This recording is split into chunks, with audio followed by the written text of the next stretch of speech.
हरियाणा की हर अपडेट के लिए बेल आइकन दबाएं और सब्सक्राइब करें STV Haryana news. Haryana news और मैं हूं आपके साथ शुभेंदु सिंह।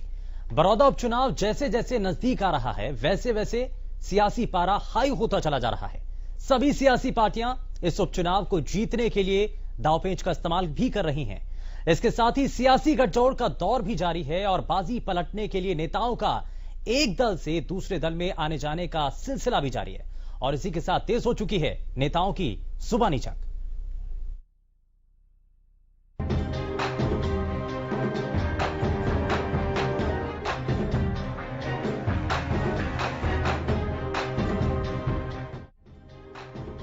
बड़ौदा उपचुनाव सियासी पार्टियों के लिए नाक का सवाल बन गया है। एक तरफ कांग्रेस हर कीमत पर इस उपचुनाव को जीतना चाहती है तो दूसरी तरफ बीजेपी बड़ौदा पर कब्जा कर न सिर्फ कांग्रेस को झटका देना चाहती है बल्कि इतिहास भी बनाना चाहती है, क्योंकि बड़ौदा की जमीन बीजेपी के लिए अब तक बंजर ही रही है। उधर इनेलो इस सीट पर कब्जा करने के लिए जी तोड़ मेहनत कर रही है। प्रदेश बीजेपी अध्यक्ष ओपी धनखड़ ने परमिंदर ढुल के पार्टी छोड़ने पर तंज कसते हुए उन्हें टिकाऊ नहीं घुमाऊ करार दिया है। परमिंदर ढुल टिकाऊ नहीं घुमाऊ हैं। चौधरी छोटूराम ने कहा था तुम्हारी रक्षा वो कर सकता है जो सरकार में हो। हम सरकार में हैं, मंडी चलाने के MSP पे बिक्री के ट्रस्टी हैं इस सरकार के बीच में। बाहर वाला आदमी केवल बयान दे सकता है, इससे ज्यादा कुछ नहीं कर सकता। वहीं उन्होंने कांग्रेस पर निशाना साधते हुए कहा कि बड़ौदा उपचुनाव में जनता कांग्रेस के अहंकार को तोड़कर जवाब देगी। पहले मैं ये कहूंगा, उससे पहले भी कई कांग्रेसी जो बोल रहे थे जी, उनका भाषण बहुत अहंकार से भरा हुआ था। बहुत हल्की टिप्पणियां कर रहे थे। बड़ौदा की जनता उनके अहंकार को तोड़ेगी। भूपेंद्र सिंह जी ने जो कहा कि इस कैंडिडेट को हमने टिकट दिया है और इसको मैं बदल दूंगा आगे, अभी बनाया ही नहीं है बेचारा। उससे पहले भाषण में कह रहे हैं कि इसको आगे बदल दूंगा। इस 4 साल में तो राज में हिस्सेदारी नहीं है, आगे उसको बदल देगा तो बेचारा क्या करेगा। उधर डिप्टी CM दुष्यंत चौटाला ने भी बड़ौदा में बीजेपी की जीत का दावा किया है। साथ ही उन्होंने डॉक्टर कपूर नरवाल के नामांकन वापस लेने पर तंज कसते हुए कहा कि कांग्रेस ने कपूर को इतना नीचे बैठा दिया है कि अब वो जमीन पर आ गए हैं।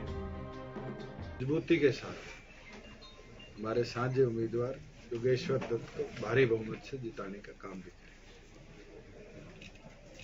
और दिन प्रतिदिन फ्रस्ट्रेशन कांग्रेस के अंदर दिख रही है, ये साबित कर देती है कि जो 5-7 हजार का अंतर स्वर्गीय श्री कृष्ण हुड्डा के समय पर रहा, उससे भी बड़े मार्जिन से संयुक्त उम्मीदवार हमारा इस उपचुनाव को जीतने का काम। वहीं कांग्रेस विधायक गीता बुक्कल ने बीजेपी पर जात पात और धर्म के नाम पर राजनीति करने का आरोप लगाते हुए बड़ौदा में कांग्रेस की जीत का दावा किया है। उन्होंने कहा कि कांग्रेस 36 बिरादरी की पार्टी है और सभी को साथ लेकर चलती है। उन्होंने कांग्रेस को दलित हितैषी पार्टी करार देते हुए आरक्षण का मुद्दा भी उछाल दिया। सारा दलित समाज जो है फूका हुआ बैठा है और एक एक वोट का हम इस चोट का बदला आने वाली 3 तारीख को एक एक वोट से लेंगे। और जब हमारे भाई जो यहाँ से प्रत्याशी हैं इंदुराज नरवाल जी, कांग्रेस पार्टी के हमारे जो प्रत्याशी हैं, उनकी जीत में सबसे बड़ा अहम रोल जो है वो दलित समाज का रहेगा। बीजेपी के प्रत्याशी से पूछे कि क्यों उन्होंने दलितों के और बैकवर्ड के और OBC के माइनॉरिटीज के आरक्षण के खिलाफ बोला है, उनको इस चुनाव में ये बात भुगतनी पड़ेगी। यानी उपचुनाव से पहले अब जाति पाति और आरक्षण भी मुद्दा बन गया है। जिस तरह से गीता बुक्कल ने दलितों पर अत्याचार का मुद्दा उठाकर इस चुनाव में जाति की एंट्री करा दी है, उससे साफ है कि अंत तक इस तरह के कार्ड सियासी पार्टियां अभी और खेलेंगी ताकि उपचुनाव में अपनी अपनी पार्टी की नैया पार लगा सके। Bureau report, Haryana news.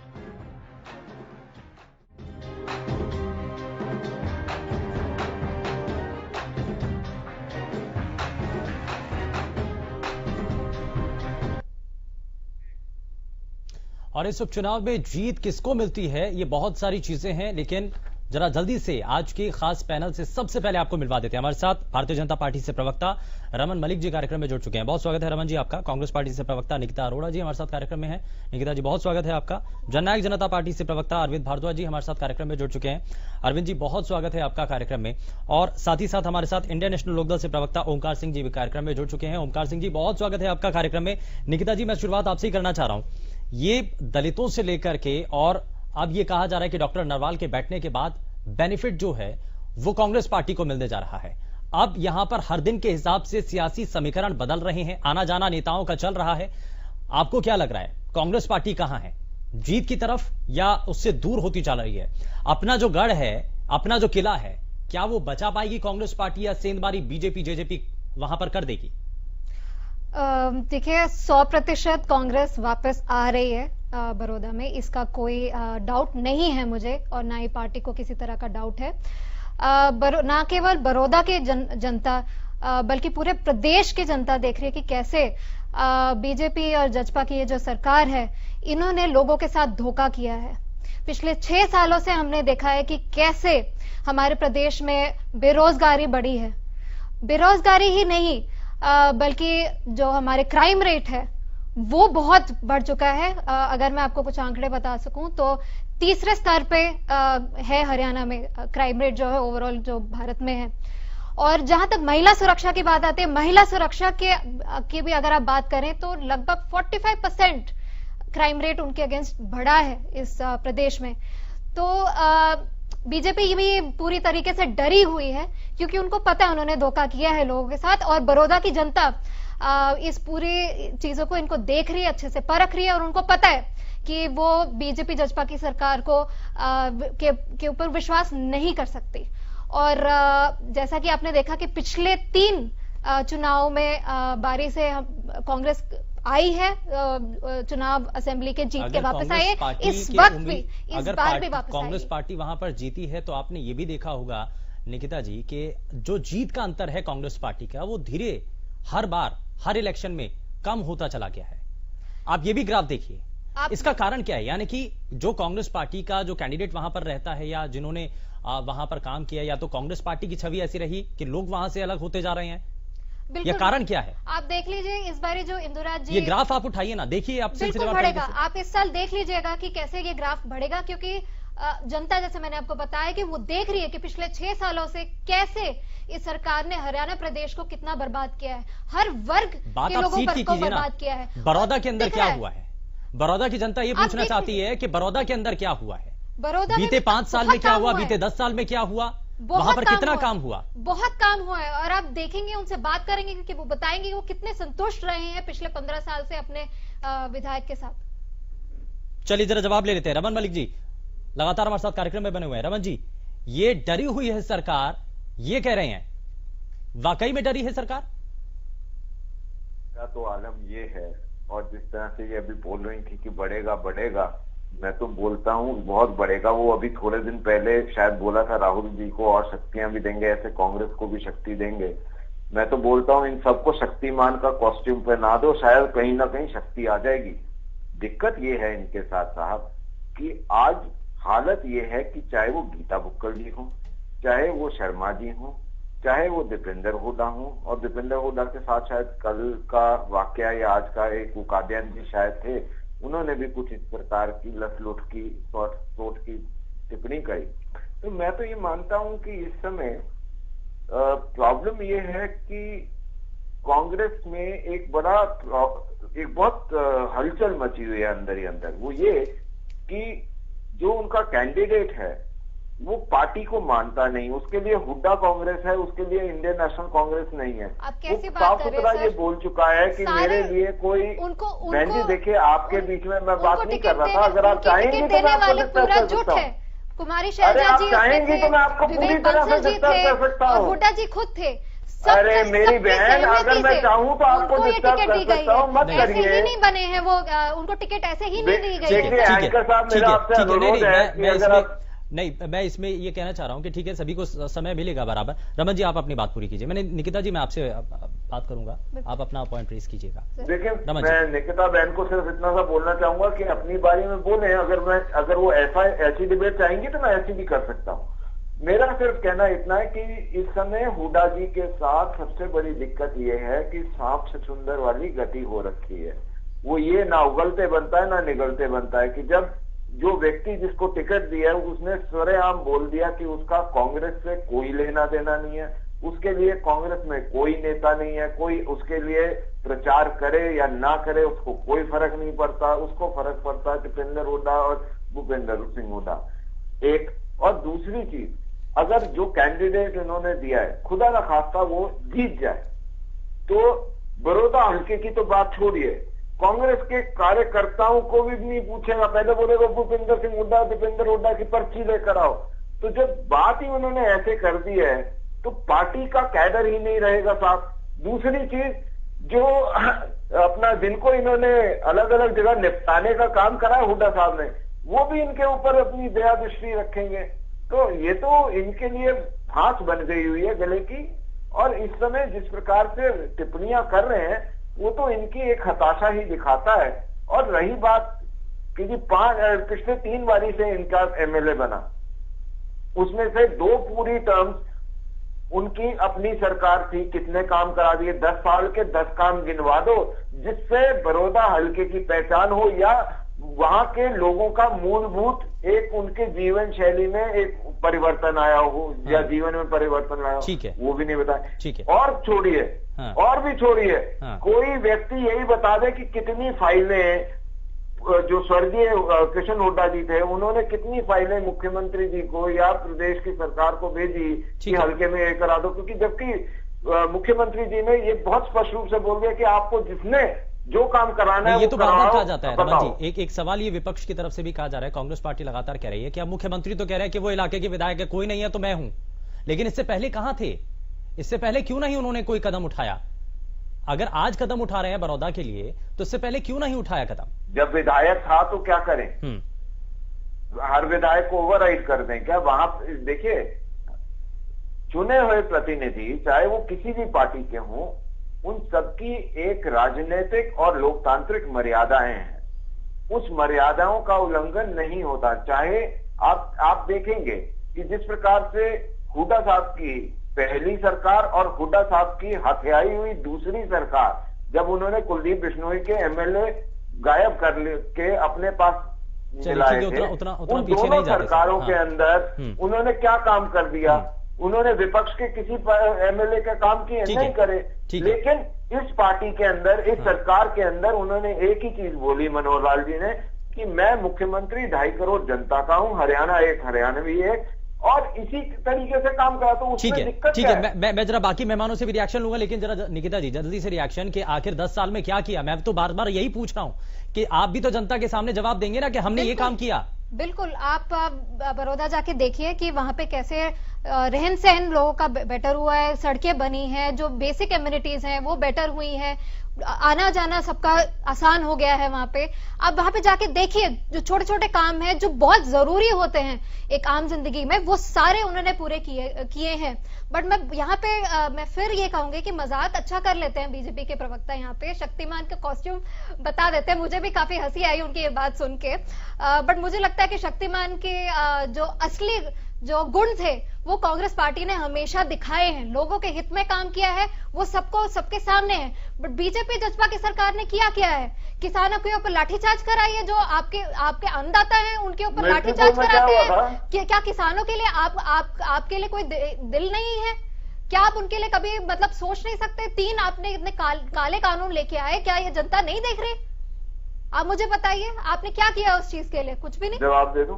Raman ji, एक लाइन का जवाब सर, जल्दी से। एक तो शक्तिमान का एक गुण जरूर कांग्रेस में है कि जब भी काम की बात आती है तो गायब हो जाते हैं, और यहाँ जब राहुल गांधी तो राहुल बाहर गायब हो जाते हैं। आके रैली करी है सर। अब दूसरी बात, आप कानून की बात कर रहे हैं, मैं आज आपसे ये पूछता हूँ, आपके पंजाब की सरकार ने अपना एक अध्यादेश बनाया, आज उसको पारित करा असेंबली में। आप मुझे बताइए कि पंजाब ने करके दिखाया है सर, पंजाब ने करके दिखाया है। एमएसपी उन्होंने सुनिश्चित की है, आप लोगों ने क्या सुनिश्चित करने में हिम्मत है? सुनो ना, मक्के की, कपास की, बाकी की दाल तो देते, उसी में पास कर देते कि हम इसके लिए एमएसपी पास करते हैं। हरियाणा तो बाजरा खरीदता है, आपने नहीं किया, हरियाणा जबकि नॉन लिस्टेड प्रोड्यूस है, हित में काम करना ही नहीं चाहते हैं। Madam Haryana non listed produce जो बाजरा है, मक्का है, उसको खरीदता है। किस लिए खरीदता है? सरकार जो है वो इसलिए खरीदती है कि किसान को समर्थन दे में भुगतान किया और बाद में जाएगा। उसको घाटे में बेचती है। क्यों बेचती है? आपकी सरकार ने क्यों नहीं खरीदा मक्का, क्यों नहीं खरीदा बाजरा? बताओ। आप मुझे बताइए, अब हमसे मत पूछिए, सरकार आपकी है सर। अरे हम तो खरीद रहे आप हैं। जवाब दीजिए यहाँ पे, हम नहीं। अरे मैं तो बोल रहा हूँ कि हम खरीद रहे हैं, मक्का भी खरीद रहे हैं, बाजरा भी खरीद रहे हैं, जिसकी एमएसपी पहले नहीं थी, हमने बनाई। आप ये बताइए, आपकी सरकार की हुकूमत में क्यों नहीं करा? जनता देख रही है ये चीज। चलिए ठीक है, जरा किसानों के मुद्दे पर हम वापस आएंगे, किसानों के मुद्दे पर हम वापस लौटूंगा, लेकिन जरा अरविंद जी से एक रिएक्शन ले लेता हूं। अरविंद जी, जरा इस चीज को बताइए कि जब कांग्रेस पार्टी के नेता ये बार बार कह रहे हैं, चाहे भूपेंद्र सिंह हुड्डा हो, चाहे तमाम दूसरे प्रवक्ता हों, ये कह रहे हैं कि हमने 10 साल में काम किया है और इसी के आधार पर हम जमीन पर जाकर के लोगों से अपील कर रहे हैं, और हमें जनता उनको किस तरीके से जिताएगी ये तो खैर आने वाला समय बताएगा, लेकिन वो ये कह रहे हैं कि हमने काम किया है, देखा है आपने काम। वो कह रहे हैं कि आप जाइए, गांव की तस्वीर देखिए।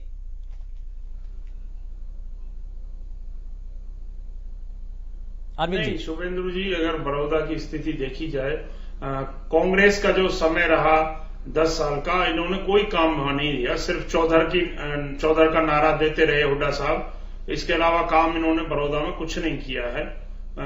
अब जरूर इस सरकार में काम वहां चल रहे हैं, कई बड़ी परियोजनाएं, बड़ी घोषणाएं इस सरकार ने की हैं और वहां काम पाइपलाइन में है और काफी अच्छा काम बड़ौदा में किया जा रहा है। कांग्रेस ही तो सिर्फ और सिर्फ झूठ की राजनीति करते रहे, आज भी यही स्थिति है। ये लोग सिर्फ झूठ से गुमराह करना चाहते हैं और मजबूरन जब इन्हें चुनाव में कहीं कुछ नजर नहीं आया तो ये जातिवाद का नारा वहां पर लगा रहे हैं। इनके जो नेता जाते हैं वो सिर्फ और सिर्फ जाति के नाम पर वोट मांग रहे हैं, इससे ज्यादा इनके पास कोई आधार नहीं है। यही कांग्रेस का इतिहास रहा है। अब ये हमारी जो बहन जी प्रवक्ता जी जो निकिता जी बैठी हैं, ये कृषि कानूनों को लेकर बता रही हैं कि पंजाब ने ये किया वो किया। अरे साहब, 10 साल भूपेंद्र सिंह हुड्डा जी का राज रहा। हरियाणा प्रदेश की 76 एकड़ जमीन इन्होंने किसानों से औने पौने दाम में लूट कर दामाद जी को, रॉबर्ट वडेरा जी को और अपने जो चहेते बिल्डर थे उनको दे दी। आज ये किस मुंह से किसानों का हितैषी होने का दावा करते हैं? इन्होंने किसानों के लिए क्या किया बताएं? 2-2, 3-3 रुपए के चेक मुआवजे में दिया करते थे किसान को। वो समय किसान भूला थोड़ी है। कांग्रेस ने जो लूट मचाई इस प्रदेश में, वो किसान दी गई रॉबर्ट वाड्रा को ये जमीनें, तो आज के डेट में अब शुभेंद्र जी इन्हें रोकिए ना, राहुल गांधी ने तो बोला था इन्हें रोकिए। ठीक है, वो ये कह रही है अरविंद जी की अगर गलत किया है तो जेल में क्यों नहीं, बाहर क्यों खुले में है? मतलब ये हुड्डा साहब को जेल भिजवा कर जाना चाहती हैं क्या? देखिए कार्रवाई चल रही है, चिंता मत कीजिए, सबका इलाज होगा। भूपेंद्र सिंह हुड्डा पर सीबीआई की जांच चल रही है। अरे मैडम, एक प्रक्रिया है, एक तरीके से ही तो जाएंगे। मैं समझ सकता हूँ आप कुमारी शैलजा की समर्थक है, आप चाहती हैं कि हुड्डा साहब, अब सुन लीजिए ना, शुभेंद्र जी ने रोकी, मेरी बात तो सुन ले। ठीक है अरविंद जी बताइए। देखिए मैडम, मैं समझ सकता हूँ आप कुमारी शैलजा की समर्थक है, आप चाहती हैं हुड्डा साहब जेल चले जाए, पर उसकी एक प्रक्रिया है, वो फॉलो होगी और आप बेफिक्र रहिए। आपने देख लिया होगा कि हम सारे इकट्ठे आप जो चाहती हैं वो होगा, आप जो चाहती हैं वो होगा। हुड्डा साहब जेल जाएंगे, आप बेफिक्र रहिए। आपने शायद वो तस्वीरें नहीं देखी। आप यहाँ पे कुमारी शैलजा और उनको अलग कर सकते हैं, बट ये आपकी गंदी राजनीति है। हम सारे इकट्ठे हैं और उसकी तस्वीरें आपके सबके सामने, और वो आप उससे डर रहे हैं। अच्छा चलिए, अब गुटबाजी को लेकर के बात होने लगी है, गुटबाजी को लेकर के बात होने लगी है। निकिता जी, ये जींद उपचुनाव में भी देखा। ठीक है अरविंद जी, मैं जरा एक सवाल करना चाह रहा हूँ। मैं एक छोटा सा सवाल है मेरा निकिता जी से, कि कांटा निकलने को लेकर के जींद उपचुनाव के अंदर हमने पूरा प्रकरण देखा। अब उसके बाद ये कहा जा रहा है कि ऐसा ही तो कहीं अब फिर से नहीं चल रहा, क्योंकि कुमारी शैलजा और भूपेंद्र सिंह हुड्डा को जो है आपस में ही एक दावेदार को लेकर के, नाम को लेकर के उलझ रहे थे। तो ऐसा तो नहीं कि अब किसी और का कांटा निकलेगा? ऐसा बिल्कुल भी नहीं है। अगर आपने देखा हो, जब नामांकन दर्ज कराने गए थे तो सभी इकट्ठे थे। भूपेंद्र सिंह हुड्डा जी भी थे वहां पे, कुमारी शैलजा जी भी थी वहां पे। उन सबका आशीर्वाद हमारे जो प्रभारी हैं उनके साथ है और इंदुराज जी के साथ उनके सर पर पहली बारी हमने ये भी देखा कि नामांकन वापस करने की भी फोटो खिंचवा के छपवा रहे हैं। बहुत सारी तस्वीरें आई, उन सबने प्रेस वार्ता भी करी। रोहतक में अभी हाल फिलहाल में जहाँ पे मुश्किल तो यही है ना निकिता जी, मुश्किल तो यही है कि जब एक साथ मंच पर आ जाते हैं तो ज्यादा विकेट स्थिति हो जाती है। ऐसा बिल्कुल भी नहीं है, आप ऐसा कह रहे हैं, बट ऐसा बिल्कुल भी कतई नहीं है। सब एकजुट हैं और बड़ौदा उपचुनाव कांग्रेस पार्टी जीतेगी। चलिए ठीक है ओंकार सिंह जी, ओंकार जी, अब आपको लग रहा है कि बड़ौदा उपचुनाव को लेकर के जब बात प्रचार में क्यों नहीं आ रही? शुभेंदु जी से पूछिए ना। ठीक है सर, ठीक है वहाँ पे, ठीक है, आप शायद न्यूज कम देखते हैं सर। ठीक है ओंकार सिंह जी, अब मसला जो है वो जींद उपचुनाव को लेकर के है, लेकिन केंद्र में जो चीजें हैं वो किसानों को लेकर ही है। कृषि कानूनों को लेकर के चाहे बात हो या चाहे किसानों को लेकर के हो, यही मुद्दा रहने वाला है उपचुनाव में। शुभेंदु जी, पहले तो मेरी आपसे हाथ जोड़ के विनती है कि बराबर का टाइम सबको दीजिए। बराबर का ही समय दिया सर। ये जो चुनाव, हाँ जी, ये जो बड़ौदा उपचुनाव है, ये सिर्फ बड़ौदा की जनता का नहीं है, पूरा देश और प्रदेश इसकी तरफ देख रहा है। और मैं आपको बताना चाहूंगा, चाहे कांग्रेस हो चाहे बीजेपी हो, बात हम बड़ौदा की करना चाहते हैं कि बड़ौदा की जनता इनको वोट क्यों देगी। क्या किया इन्होंने पिछले 10 साल में? कांग्रेस ने क्या किया और 6 वर्ष से बीजेपी की सरकार है, इन्होंने क्या किया? कितने स्कूल कॉलेज खुलवाए? क्या अपना कार्यकाल भी जोड़ लीजिएगा सर। मैंने देखी है वहां की कांग्रेस से पहले INLD ने कितना काम किया। मैं अपने कार्यकाल में भी आता हूँ, मैं अपने कार्यकाल पे जाता हूँ। हमारे कार्यकाल में ही वहां पे शुगर मिल लगी है, हमारे कार्यकाल में सब्जी मंडी का निर्माण हुआ है। और जो सीवरेज की व्यवस्था चौटाला साहब ने सरकार आपके द्वार दे रखी थी, आज भी वही व्यवस्था है। वहां नालियों और सड़कों की क्या पोजीशन है, मैं खुद देख के, मैं कल भी वहीं पे था, आपने देखा होगा शायद। और दूसरी बात मैं बताना चाहता हूँ, ये जो चुनाव है ये आम चुनाव नहीं है, ये एक ऐतिहासिक चुनाव है। ये किसान बिल बनाम सरकार चुनाव है, ये लोकतंत्र बनाम तानाशाही सरकार है। ये ऐसी सरकार के मतलब जितना विकास का काम हुआ वो INLD के समय में हुआ। कांग्रेस पार्टी की प्रवक्ता ये दावा कर रहे हैं कि उन्होंने तो 10 साल में बहुत कुछ काम कर दिया, यानी कि वो झूठ बोल रही हैं। या तो वो झूठ बोल रही हैं या आप गुमराह कर रहे हैं। मेरी बात पूरी हो लेने दीजिए, मेरी बात पूरी हो लेने दीजिए। पहले मैं पूछना चाहता हूँ, sugar mill Indian National Lok Dal ने लगाई, सब्जी मंडी इंडियन नेशनल लोकदल ने लगाई। इन्होंने ऐसा कौन सा आधारभूत कार्य किया जिससे वहां पे लोगों को रोजगार मिला, जिससे वहां के किसान को मिला? और दूसरी सबसे बड़ी बात मैं बताता हूँ, 2014 2019 में हारे जनता से, और हमारा पारंपरिक गढ़ रहा है। ऐसा है 2019 की परिस्थितियां पूरे देश और प्रदेश को मालूम है क्या थी। एक पारिवारिक टूट की वजह से कुछ लोग गुमराह होकर जेजेपी में चले गए थे, जो आज क्योंकि बीजेपी का कैंडिडेट खड़ा है, वो सारा लोक दल का वोट सवाल है। अच्छा ओंकार सिंह जी, मैं जरा एक सवाल पूछना चाह रहा हूँ। ठीक है, 2019 की परिस्थितियां अलग थी, हमने ये भी मान लिया। तो अब जो परिस्थितियां बन रही हैं, क्या INLD के माकूल है क्या? क्योंकि अब जननायक जनता पार्टी तो मैदान में नहीं है, वो बैकएंड पर बीजेपी को सपोर्ट कर रही है। तो क्या वो जो वोट शेयर जेजेपी को मिला था इससे पहले के चुनाव में, क्या वो अब INLD अपने खाते में कैश कर पाएगी? क्या वो ट्रांसफर कर पाएगी? जी, मैं वही बताने जा रहा हूं, जो लोक दल का कार्यकर्ता है वो किसी भी कीमत पे बीजेपी या कांग्रेस को वोट नहीं दे सकता। लोक दल का कार्यकर्ता गुमराह होकर जेजेपी में तो चला। लोक दल का कार्यकर्ता कितना है सर? अगर आप वोटों के आधार पर अगर आप बता रहे हैं तो पिछले चुनाव में 3000 के आसपास आपको वोट मिली थी। अगर आप उन्हीं कार्यकर्ताओं के बारे में बता रहे हैं, जो जेजेपी का कार्यकर्ता था वो लोक दल का, जो जेजेपी का कार्यकर्ता था वो लोक दल, वो तो अलग हो गए सर, वो तो अलग हो गए थे। पिछले चुनाव में वो साफ हो गया कि लोक दल के साथ कौन था और जननायक जनता पार्टी के साथ कौन था। जी, वो तो साफ हो चुका है वो पिछले चुनाव में। बिल्कुल। मैं तो ये पूछ रहा हूं कि क्या जननायक जनता पार्टी तो मैदान में खुले तौर पर नहीं है, तो क्या अब जननायक जनता पार्टी का जो कैडर वोट है, जो कार्यकर्ता थे या फिर जो भी वोटर था जो INLD का था, बाद में जेजेपी में शिफ्ट हो गया था, क्या वो वापस INLD की तरफ वोट करेगा? जी देखिए, हमें पूरा विश्वास है बड़ौदा की जनता पे। मैं खुद भी वहां कन्वेंसिंग कर रहा हूँ। जितने भी लोगों से मिले हैं जो गलती से चले गए थे जेजेपी में, वो वापस चौटाला साहब की नीतियों पे विश्वास करते हैं, क्योंकि वो ताऊ देवीलाल की नीतियों पे विश्वास करने वाले लोग हैं। और अभी कोरोना काल में उन्होंने देख लिया ताऊ देवीलाल की विरासत, असली विरासत। चलिए ठीक है, रमन जी जरा जल्दी से रिएक्शन, कुछ कहना चाह रहे हैं, जल्दी से रिएक्शन। ठीक है सर, ठीक है, बोलना चाहूंगा शुभेंदु, मेरी इतनी सी इल्तिजा है कि अगर ये सारा कुछ कांग्रेस और INLD में के टाइम में हुआ तो इन दोनों को चिंता करने की जरूरत नहीं है। हम तो वैसे ही फील्ड में नहीं है इनके हिसाब से, और जो व्यक्ति फील्ड में नहीं है अगर आपके अनुसार से, तो उससे डरने की क्या जरूरत है। तो ये जो चौटाला साहब जो हैं, अभय चौटाला जी, ये जाके बार बार बोलते हैं कि बीजेपी और जेजेपी का जो कैंडिडेट है उसकी जमानत जब्त हो जाएगी। 3000 वोट लेने वाला व्यक्ति ये बोल रहा है, जिसका एक एमएलए है। और उससे बड़ी विडंबना की बात यह है कि पिछली बारी तो 5000 के लगभग से योगेंद्र दत्त हारे थे। आज मैं ये बोलता हूं कि आज भाजपा और जसपा दोनों इकट्ठे हैं।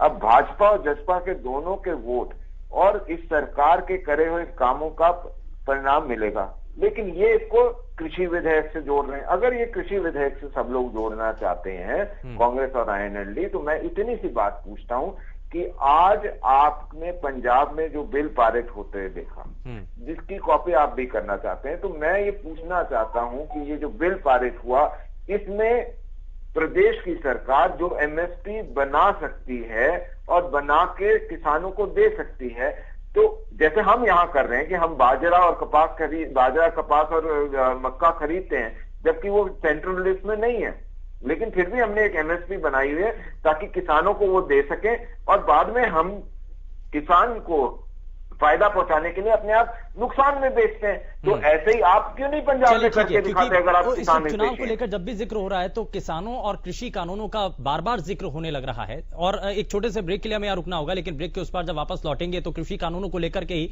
इस चर्चा को आगे बढ़ाएंगे। लेकिन जाने से पहले जरा आज का सवाल आपको बता दें और दिखा दें। और आज का सवाल आपकी टीवी स्क्रीन पर इस वक्त सवाल ये कि क्या बड़ौदा उपचुनाव में जाति का समीकरण जीत का मंत्र है? अगर आपको लगता है वाकई में ऐसा है तो हां के लिए आपको यस टाइप करना है, ना के लिए आपको नो टाइप करना है और जल्दी से हमें भेज देना है। और हम आपको यह भी बता दें कि जो आप इस सवाल का जवाब देंगे वो हम कार्यक्रम के आखिर में आपके साथ साझा करेंगे।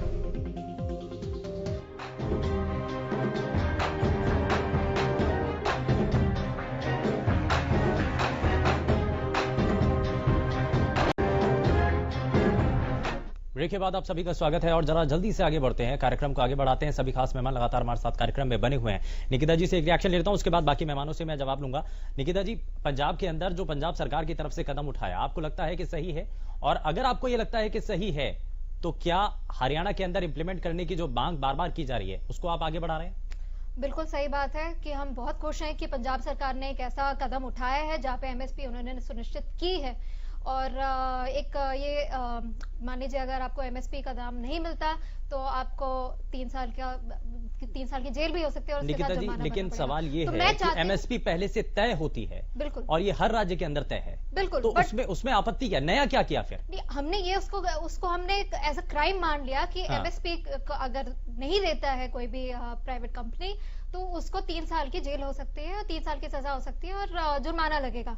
तो एक ये ठोस कदम है इसको लेके और किसानों को एक बहुत ही हमने कॉन्फिडेंस दिया है इस प्रस्ताव से। और हम चाहेंगे कि अगर हरियाणा वाकई में भी, हरियाणा में अगर बीजेपी और जेजेपी की सरकार किसानों के हित में काम करना चाहती है तो वो भी ऐसा कदम उठाए। बिकॉज ये जो सड़कों पर आक्रोश है, जो नाराजगी है, आप कह रहे हैं कि किसान भी आपके साथ हैं, बिल्कुल है। तो क्या इस कदम से सब कुछ ठीक हो जाएगा? वो एक राइट कदम है, एक सही दिशा में। और मैं कहती हूँ कि अगर हम सब किसानों के लिए मिलकर काम करें, और बीजेपी जेजेपी की सरकार क्यों शाये वे करती है कि वो अपने किसानों के हित में कुछ ऐसा कानून लेके आए जिससे वो थोड़ा सा सुनिश्चित महसूस करे, थोड़ा सा प्रोटेक्टेड फील करे कि भाई हमारे साथ नाइंसाफी नहीं होगी। इतना करने में बीजेपी जेजेपी की सरकार जो है वो झिझक क्यों रही है, मुझे ये बात नहीं समझ में। ठीक है, मैं जरा जल्दी से एक रिएक्शन रमन जी से लेता हूं, फिर उसके बाद मैं अरविंद जी आपके पास भी आता हूं, ओंकार सिंह जी आपके पास भी आऊंगा। लेकिन रमन जी, क्या ये कानूनी रूप से सही है? केंद्र सरकार कोई कानून बनाती है लेकिन उसके बाद प्रदेश उसको इनकार कर देता है, निरस्त कर देता है, अपना एक नए सिरे से वहां पर एक तैयारी कर देता है, बिल लेकर के आता है। क्या ये कानूनी रूप से सही है? क्योंकि इस पर भारतीय जनता पार्टी के कई नेताओं से हमने भी रिएक्शन लिए तो उन्होंने कहा कि पहले हम भी देखेंगे कि कानूनी रूप से कितना सही है और उसके बाद ही हम इस पर कुछ कहेंगे। आपको क्या लगता है इस पर? देखिए, मैं ये मानता हूं कि एक तो ये बिल्कुल विषय ठीक है कि उसमें उसको बोलते हैं लोकस स्टैंडाई, और लोकस स्टैंडाई के साथ ज्यूरिस्प्रूडेंस क्या है उसकी, ये दोनों के दोनों को विषयों को देखना पड़ेगा कि प्रदेश सरकार की लोकस स्टैंडाई इस विषय पे क्या होनी चाहिए और जूरिस्प्रूडेंस क्या कहता है।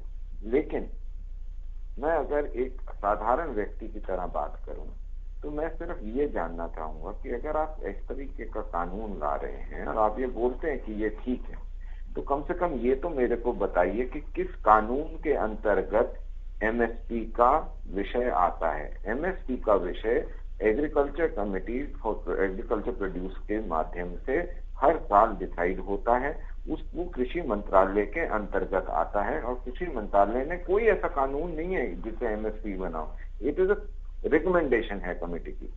अब मैं ये बात कहता हूं और जिस बात को बार बार मैं समझना चाहता हूं कि जिस रास्ते ना आप और ना मैं जा रहे हैं, ये तीनों अध्यादेश एमएसपी के विषय के बिल्कुल एमएसपी का विषय इस पर कुछ नहीं जोड़ता। आपने उसको एमएसपी बना दिया। मैं तो सिंपल एक बात पूछना चाहता हूं कि इस कानून से आप ये सीए वाला हिसाब है साहब कि सीए से नागरिकता चले जाएगी, एक बनाया 8 महीने में 10 महीने में कितनों की चलेगी किसी को नहीं पता।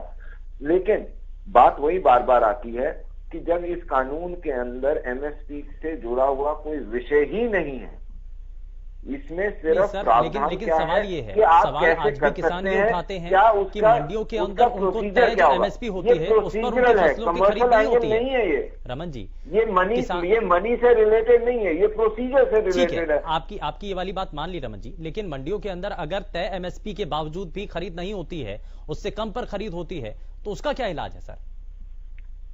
सब मंडियों में खरीद एक निश्चित समय में होती है, एक विंडो होती है खरीद की। ये आज की नहीं है, ये 1965 से जब से ये मंडी का सिस्टम आया तब से चालू है। ठीक है, आप मेरे को ये बताइए कि उस दौरान जिस दौरान परचेज विंडो खुली हुई है सरकारी परचेज की, क्या मंडी के अंदर एमएसपी से नीचे खरीदा जाता है? एक, और अगर नहीं खरीदा जाता और आज से पहले भी 1965 से आज तक उस परचेज विंडो के बाद एमएसपी से नीचे या एमएसपी से ऊपर जैसे भी बाजारी एक व्यवस्थाएं रही होंगी, एक सिस्टम रहा होगा, उस हिसाब से खरीद फरोख्त हुई है, तो फिर आज ये सवाल कहां से आ जाता है? ठीक है ओंकार सिंह जी, मंडियों के अंदर जो तय एमएसपी होती है उससे नीचे नहीं खरीद होती है, आप मान रहे हैं इस बात को? जिस टाइम सरकारी परचेज हो रही होती है, सरकारी परचेज हो रही होती है। ओंकार सिंह, मैं इसका जवाब देना चाहता हूं। शुभेंदु जी, मैं इसका जवाब देना चाहता हूं। मेरे भाई रमन जी कह रहे हैं कि मंडियों में एमएसपी से नीचे नहीं खरीदा जाएगा। बात तो आज विश्वास की है। आज देश और प्रदेश के किसान को इस सरकार पे भरोसा नहीं है, पर माननीय प्रधानमंत्री जी भी 2-3 बार टीवी पे आके कह गए कि हम एसपी नहीं खत्म करेंगे। माननीय मनोहर बात ये है, आप जो बार-बार सवाल उठाते हैं कि तय एमएसपी के बावजूद भी सर आप जरा उसको साफ कर दीजिए ना कि एमएसपी जो तय होती है उससे नीचे खरीद होती है कि नहीं होती है। मैं उसी पे आ रहा हूँ। हाँ, मैं उसी पे आ रहा हूं। अगर एमएसपी से नीचे खरीद नहीं होगी तो इसके लिए इतने बड़े बड़े कानून बना के उसमें एक प्रोविजन अगर रख दिया जाए कि जो व्यक्ति एमएसपी से नीचे खरीदेगा उसके लिए सजा। ये कानून ही नहीं है एमएसपी से जुड़ा हुआ। सर रमन मलिक ये कह रहे हैं, ओंकार जी, रमन मलिक ये कह रहे हैं कि अगर तय एमएसपी अगर पहले से तय है और उससे नीचे खरीद नहीं हो रही है तो उससे अलग कानून लाने की उसमें जरूरत ही नहीं। आप या तो ये बताइए कि अगर एमएसपी से नीचे खरीद हो रही है तो आप बताइए। उत्तर भारत जाने की तो बात कहां से बनेगी? पूरे प्रदेश का किसान सड़कों के ऊपर है।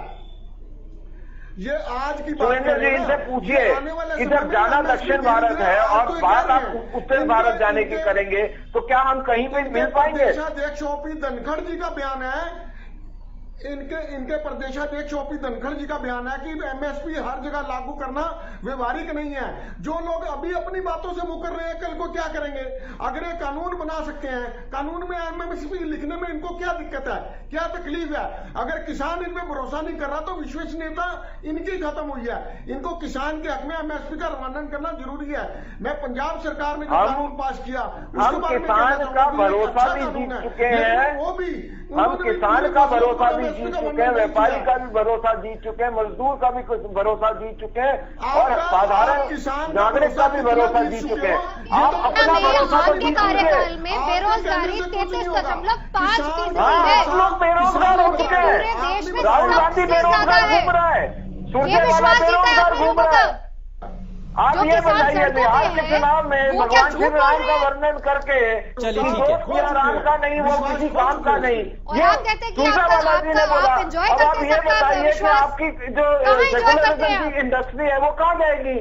बेकारी में दिमाग थोड़ा सा हो जाता है मैडम। चलिए ठीक है जरा व्यक्तिगत ऐसे ठीक है, स्टेटमेंट नहीं पर्सनल नहीं, पर्सनल नहीं, व्यक्तिगत नहीं बोल रहा हूँ मैं, तो आपके पार्टी के स्टैंड में बोल रहा हूँ। आप मुझसे बहुत बड़े हैं, आप मुझसे बहुत से बड़े हैं, बोल रहा हूँ। आपके मुंह से अब ये आप बात ये बताइए निकली है, जो शोभा वाला नहीं भी देती ये बोलते है, हैं कि जो ये शोभा नहीं देती है, नहीं वो और किसी ये काम का नहीं, ये अच्छी बात दर्शाता है, है कि समर्थन बीजेपी करना कितनी चाहिए। अहंकारी है। लेकिन सेकुलरिज्म कि वो की जो इंडस्ट्री आप वो चलाते हैं, किसी के धंधा ऊपर चलाते हैं व्यक्तिगत सेकुलरिज्म का, वो टिप्पणी कहाँ करेगी, जाएगा? मैं नहीं, बर्दाश्त पर्सनल नहीं टिप्पणी करूंगी। नहीं होनी चाहिए। खैर मैं इस चीज के लिए मैं पहले से ही कह रहा हूं कि पर्सनल टिप्पणी नहीं। ठीक है, मैं जरा आगे बढ़ता हूं। जरा अरविंद जी, मैं आपसे रिएक्शन लेना चाह रहा हूं कि मंडियों के अंदर शुरुआत में ये बार बार कहा जा रहा था, जननायक जनता पार्टी के प्रवक्ता भी यहां पर आकर के ये मानते थे कि कुछ हद तक खामियां हैं। आपको लगता है कि मंडियों में अगर शुरुआत से ही ठीक तरीके से व्यवस्था तैयार हो जाती तो शायद किसानों की जो नाराजगी है वो उतनी सड़कों पर देखने को नहीं मिलती और विपक्ष भी शायद इतना हंगामा नहीं करता? शुरुआत में कुछ लैप्सेस रह गए। देखिए शुभेंदु जी, पहली बात तो ये बार बार पंजाब के बिल का जो जिक्र किया जा रहा है कि एमएसपी से नीचे अगर कोई खरीदेगा तो उसे सजा होगी। तो सवाल ये उठता है कि पंजाब में एमएसपी पर खरीदा क्या क्या जाता है? पंजाब में तो एमएसपी पर कुछ खरीदा ही नहीं जा रहा। हमारे यहाँ मक्का एमएसपी पर सरकारी खरीद कर रही है, बाजरा कर रही है, वहां तो है ही नहीं ये सब। तो ये भी तो देखें ना कि ये लोग खरीद क्या रहे हैं जिस पर एमएसपी देंगे, और बिना एमएसपी की जो फसलें खरीदी जाती हैं। एक मिनट मैडम रुक जाइए, मैं बीच में नहीं बोलता, ये कोई तरीका नहीं है डिबेट का, आप बिना बात शुरू हो जाती है। नहीं ठीक है अरविंद जी, सुन लीजिए आप। हाँ, और बिना एमएसपी की जो फसलें हैं, जो फसलें आती हैं मार्केट में जिनमें सरकारी खरीद नहीं होती, उन पर ये नियम लागू ही नहीं होगा। तो आपने सिर्फ जो एक लाइन आप बार बार बोल रहे हैं कांग्रेस के प्रवक्ता, वो खुद इसका अर्थ नहीं जानते कि इससे हुआ क्या है। किसान को कोई फायदा पंजाब में भी नहीं हुआ अगर ये सोचते हैं तो। रही बात हरियाणा की या तमाम देश की, शुभेंदु जी, थोड़ा सा डिलीवरी में जरूर कुछ लोगों को दिक्कत ये हुई है कि उन तक ये बात पूरी तरह से अभी समझ में नहीं आई है कि सरकार आखिर कर क्या रही है।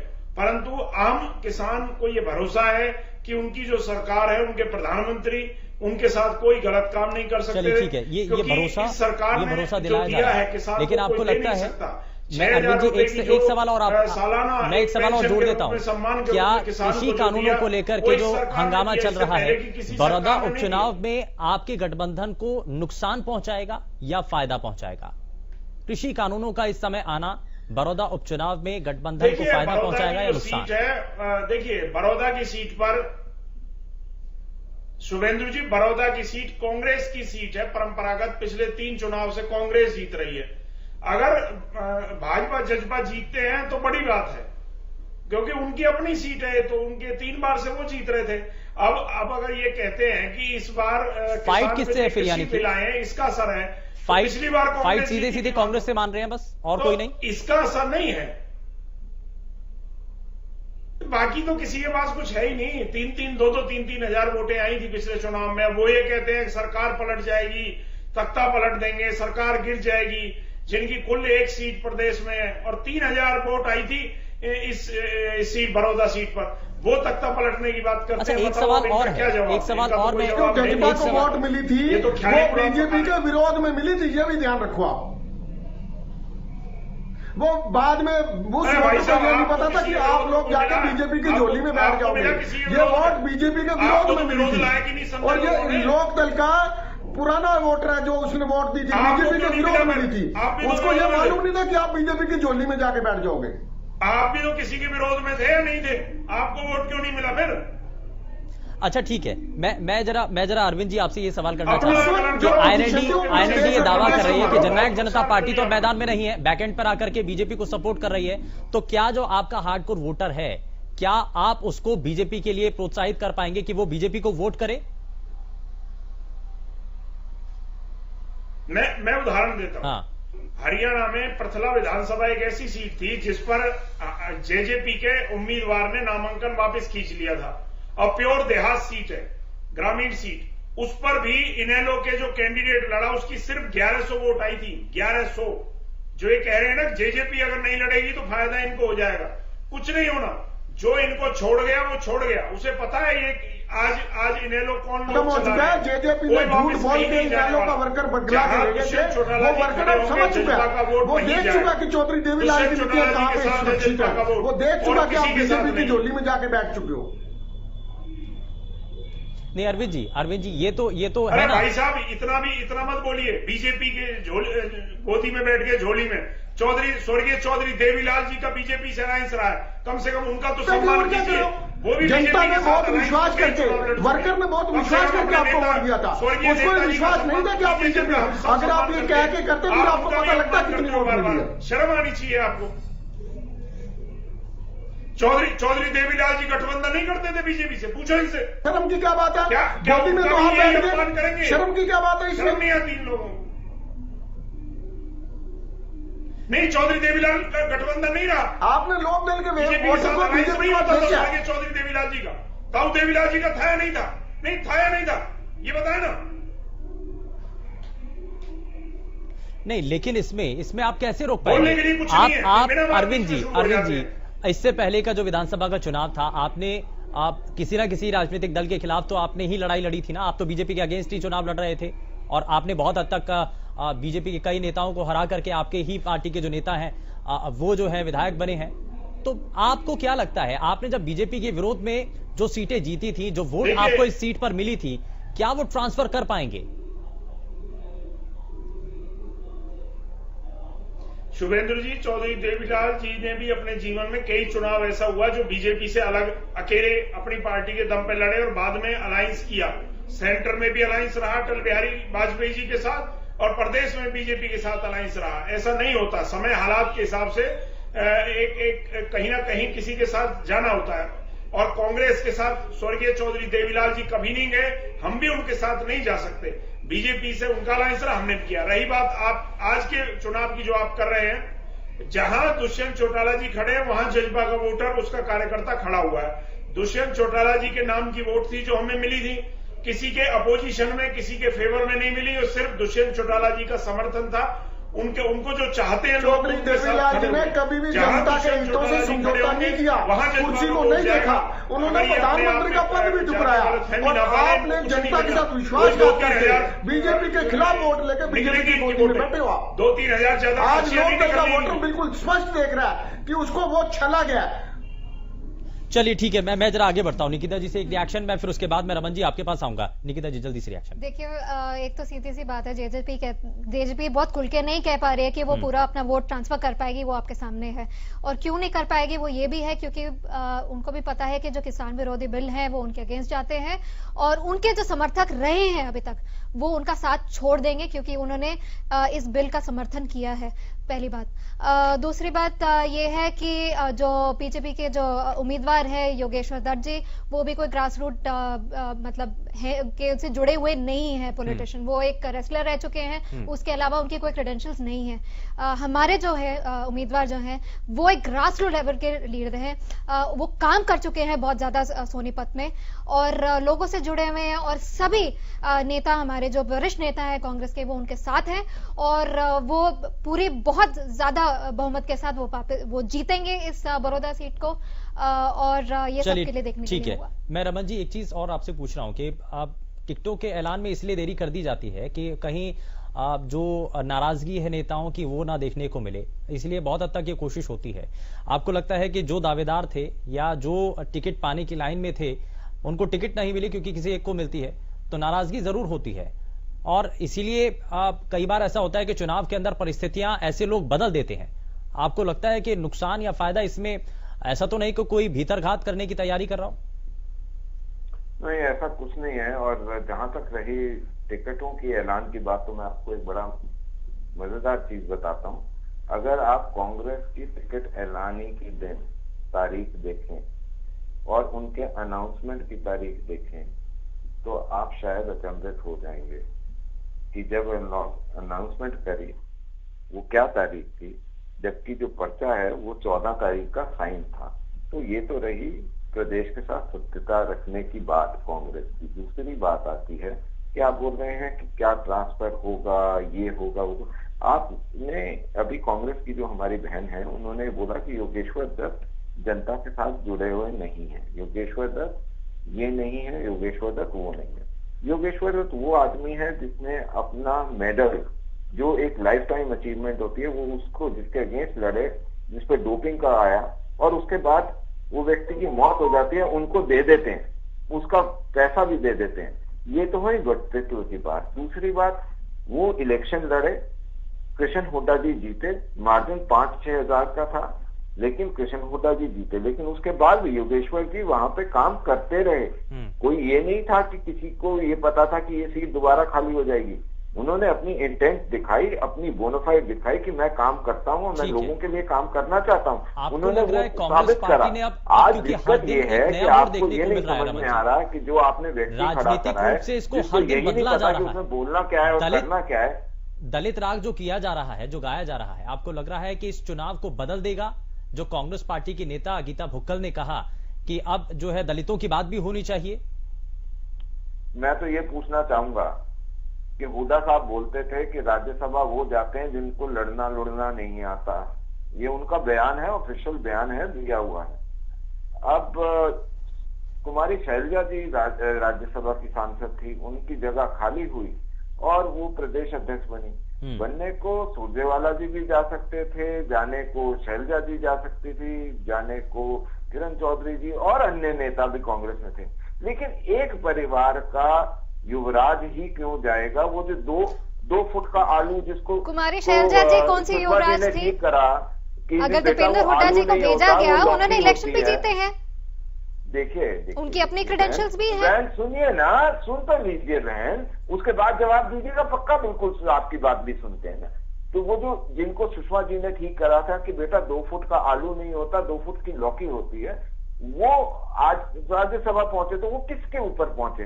किसी दलित के खा के हक, किसी और का हक खा के ना।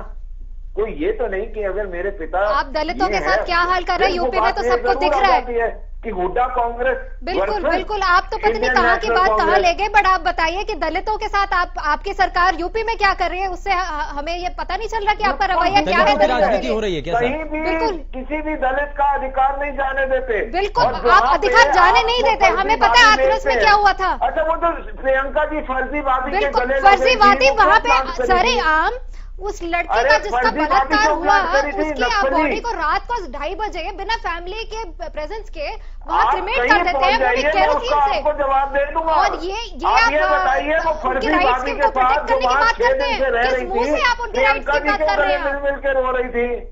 चलिए ठीक है, मैं रमन जी फर्जीवादी आप हैं। भाभी तो चलिए ठीक है, मैं जरा एक सवाल और जल्दी से ले लेता हूँ। मैं एक सवाल और जल्दी से ले लेता हूँ। रमन जी, मैं आपसे ये पूछना चाह रहा हूँ कि बार बार जो चाहे आईएनएलडी के नेता हूं, चाहे कांग्रेस पार्टी के नेता हूं, ये कह रहे हैं कि ये उपचुनाव बहुत महत्वपूर्ण है, साधारण उपचुनाव नहीं है, ये असाधारण चुनाव है। तो क्या ये जो कहा जा रहा है कि इस उपचुनाव के बाद गठबंधन टूट जाएगा, सरकार गिर जाएगी, ये क्या चीजें हैं सर? 2 चीजें हैं साहब। एक तो पुरानी कहावत कि बिल्ली के ख्वाब में छीछड़े, और दूसरी बात, ये बहुत महत्वपूर्ण चुनाव है क्योंकि हरियाणा की जनता को ये सामने साबित होगा कि जो विपक्ष में होने का और जो ड्यूटी है लोकतंत्र के अंदर, जो जिम्मेवारी है विपक्ष की, विपक्ष में रहने की, ये लोग उस तक को ठीक तरीके से निभा नहीं सकते। राज तो दिख गया दोनों का, तभी तो हम किसानों के हक में बाहर निकले, भी फेल हो जाएंगे। इसलिए रैलियां करी, उनके लिए आवाज उठाते हैं। हमें डर नहीं लगता, हमें सही के साथ खड़े होने में हमें डर नहीं लगता। आप डरे हुए हैं, कोई डर नहीं लगता। पता चल रहा है आप कितने डिबेट की मर्यादा भी नहीं रख रही, आप तो डिबेट की मर्यादा भी नहीं रख रही। आप बहुत अच्छी तरह से मर्यादा रख रहे हैं सर। जो आपने व्यक्तिगत टिप्पणी करी थी वो बहुत ही अच्छे व्यक्तिगत टिप्पणी करी है मैंने की, ये रिकॉर्डेड है, सबके सामने जनता देख रही है। मैंने आपके ऊपर कुछ भी नहीं बोला, जनता ने देख लिया, ऊपर बोलने का मतलब जनता ने देख लिया। इसीलिए महिलाएं यहाँ पे तो सुरक्षित ही नहीं महसूस करती हरियाणा में। वाह वाह वाह, 45% यहाँ पे क्राइम रेट बढ़ा है, महिलाओं के अगेंस्ट 45% करके वो आपने उसके बाद शुरू किया था कि आप उसको लेपापोती कर सके। टिप्पणी करी, मेरे को दिखा दीजिए कि मैंने आपके ऊपर व्यक्तिगत टिप्पणी कब करी। मैं डिबेट में आना छोड़ सकता हूँ। व्यक्तिगत टिप्पणी अच्छी बात नहीं है और आप मुझे बोलते हैं कि डिबेट की मर्यादा को पार ना करें। देखिए आप झूठ कैसी बात कर रही हैं आप? झूठ सबके सामने है, पूरी जनता ने देखा है। मैंने क्या आपके ऊपर व्यक्तिगत टिप्पणी करी? चलिए, अगर रमन जी की तरफ से अगर कोई भी ऐसा शब्द है तो मैं यहाँ पर माफी मांगता हूँ। ठीक है, मैं चैलेंज करके बोल रहा हूँ कि मैं दोबारा चैनल पे बैठूंगा नहीं अगर मैंने कोई इनके ऊपर व्यक्तिगत टिप्पणी करी हो। मैं ये कह रहा हूँ कि अगर किसी भी तौर पर अगर व्यक्तिगत टिप्पणी हुई है तो मैंने संचालन मैं कर रहा हूँ, मैं माफी मांग लेता हूँ। ठीक है, हम ह्यूमिलिटी नहीं रखते हैं। ठीक है, मैं जरा जल्दी से जुमले देने के लिए अकल चाहिए होती है कि किसी को बस जुमला देने के लिए अकल हो। कैसे बयान ये लोग देते हैं ये पता चल रहा है। ठीक है, जरा मुझे ज्यादा समय ज्यादा इजाजत नहीं देता आगे बढ़ने के लिए। बहुत शुक्रिया सभी खास मेहमानों का कार्यक्रम में शामिल होने के लिए। लेकिन यहाँ पर बड़ौदा में जिस तरीके से सियासी पारा चढ़ा हुआ है उसको लेकर के बयानों के तीर लगातार चल रहे हैं, लेकिन ऐसे में जीत किसकी होगी, कौन सा राजनीतिक दल है जो जनता के मन की बात को समझ पाएगा, ये देखना अपने आप में दिलचस्प होगा। लेकिन जरा कार्यक्रम की शुरुआत में हमने जो आपके सामने सवाल रखा था, जरा वो सवाल एक बार फिर से आपके सामने रखते हैं और आपको बताते हैं कि आज के सवाल के द्वारा हमने आप तक बात पहुंचाई थी। और आज का ये सवाल आपकी टीवी स्क्रीन पर इस वक्त है। सवाल ये कि क्या बड़ौदा उपचुनाव में जाति का समीकरण जीत का मंत्र है? और चलिए जरा जल्दी से अब आपको इस सवाल का जवाब भी बता देते हैं। और जवाब आपकी टीवी स्क्रीन पर इस वक्त हां में 74% लोगों की तरफ से जवाब दिया गया और ना 26% लोगों ने, यानी कि बड़ौदा उपचुनाव में जाति का समीकरण जीत का मंत्र है। ये 74% लोगों की तरफ से इस पर हां में जवाब दिया गया है और 26% लोगों की तरफ से जवाब दिया गया है। लेकिन बड़ौदा की ये लड़ाई किस तरफ आगे बढ़ती है और इस लड़ाई के अंदर कौन कौन से तीर चलाए जाते हैं, ये आने वाले समय में देखना होगा। फिलहाल के लिए बस इतना ही। नमस्कार।